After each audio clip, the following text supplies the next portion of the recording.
Tehran से आने वाली एक सनसनीखेज और हिला देने वाली खबर ने आलमी सियासत में भूचाल मचा दिया है।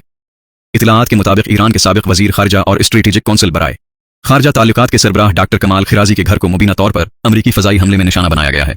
एक ऐसा दावी जिसने खते को खतरनाक तरीन कशीदगी की तरफ धकेल दिया है। उस महलिक हमले में डॉक्टर खिराजी जख्मी हो गए, जबकि उनकी अहलिया जान की बाजी हार गई।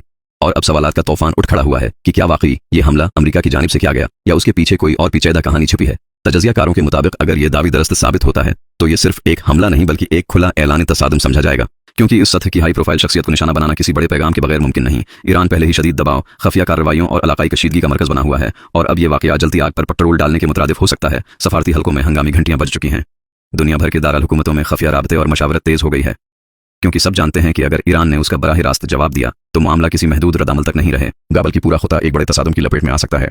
अब नजरें सिर्फ एक सवाल पर जमी है, क्या यह महज एक अलग वाकया है या किसी बड़ी जंग का आगाज? क्या दुनिया एक और तबाहकुन मुहाज की तरफ बढ़ रही है? एक बात वाज़ेह है कि तेहरान में होने वाला यह हमला आलमी सियासत के धारे को मोड़ सकता है, क्योंकि जब बड़ी ताकतों के नाम इस तरह के वाकयात से जुड़ने लगें तो फिर हर लम्हा तारीख बनने लगता है। और इस वक्त दुनिया सांस रोके अगले रद्दअमल का इंतजार कर रही है, क्योंकि खेल अब इंतहाई खतरनाक मरहले में दाखिल हो चुका है।